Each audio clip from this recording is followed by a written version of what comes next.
लोकसभा चुनाव बेहद नजदीक है और इस बीच एक अहम खबर आ रही है। बीजेपी की आज राष्ट्रीय परिषद की जो बैठक है उसमें बीजेपी और टीडीपी गठबंधन पर मोहर लग सकती है। तो एनडीए का कुनबा बड़ा होता हुआ दिख रहा है।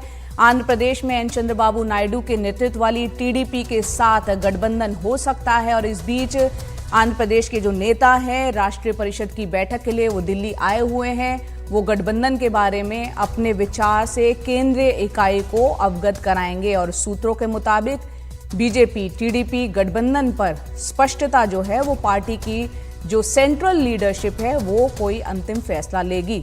तो यहां एक बड़ी खबर, लोकसभा चुनाव से पहले बीजेपी और टीडीपी के बीच में गठबंधन की संभावनाएं लग रही हैं। बीजेपी की राष्ट्रीय परिषद की बैठक में इस पे लेकर कोई फैसला हो सकता है। बीजेपी और टीडीपी के गठबंधन को लेकर उसमें मोहर लग सकती है। एनडीए का एक कुनबा बड़ा होता हुआ यहां पर उसकी सुगबुगाहट लग रही है। कुछ देर में हमारे सहयोगी विकास भदौरिया हमारे साथ जुड़ेंगे इस पर ज्यादा जानकारी के साथ। तो एक बड़ी खबर, एनडीए में शामिल हो सकती है टीडीपी। चंद्रबाबू नायडू की पार्टी एक बार फिर से एनडीए का हिस्सा हो सकती है। इससे पहले हमने देखा था कि लोकसभा चुनाव में 2014 में एनडीए का वो हिस्सा थी, साथ मिलकर चुनाव लड़ा था। विकास भदौरिया हमारे साथ फोन लाइन पर जुड़ गए हैं ज्यादा अपडेट के साथ। सीधा उन्हीं का रुख करते हैं। विकास, गठबंधन अगर ये होता है, जो सुगबुगाहट लग रही है बीजेपी और टीडीपी, तो किस तरह की संभावनाएं हैं लोकसभा चुनाव के मद्देनजर? सीट शेयरिंग को लेकर क्या फॉर्मूला हो सकता है, क्या असर होगा चुनाव में? बहुत से कयास पहले ही लग रहे थे कि एक बार फिर एनडीए का हिस्सा होगी टीडीपी, कितनी संभावनाएं? जी देखिए, बिल्कुल जो एनडीए का हिस्सा होगी टीडीपी, आंध्र प्रदेश में बीजेपी टीडीपी फिर से एक बार 5 साल बाद साथ आने जा रहे हैं।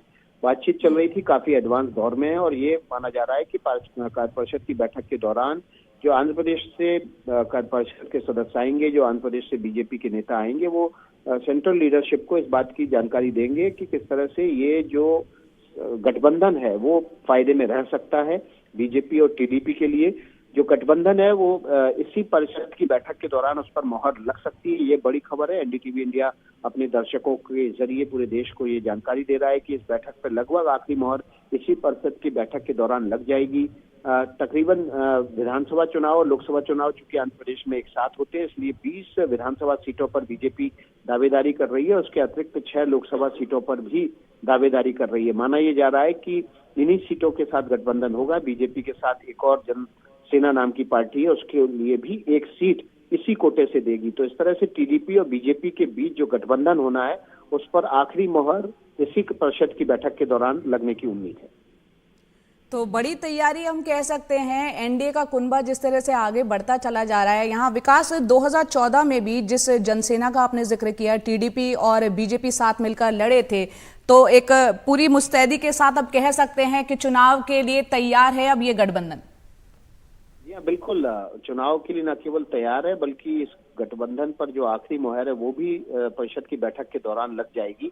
और उम्मीद ये भी है कि परिषद की बैठक से 5-6 दिन के भीतर ही आंध्र प्रदेश से हो सकता है कि उम्मीदवारों का नाम का ऐलान भी हो जाए, क्योंकि पार्टी ने जमीनी स्तर पर पूरी तैयारी वहां पर की हुई है।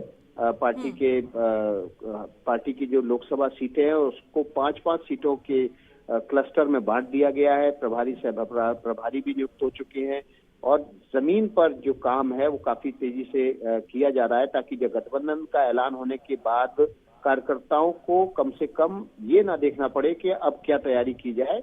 और इसी के मद्देनजर आंध्र प्रदेश में जो लोकसभा कार्यालय हैं चुनाव की दृष्टि से वो भी खोल दिए गए हैं। तो चुनाव प्रचार तो पहले से ही शुरू हो गया है। जब नाम का ऐलान, कैंडिडेट के नाम का ऐलान होगा तो कैंडिडेट भी सीधे मैदान में उतर जाएगा अपने प्रचार अभियान।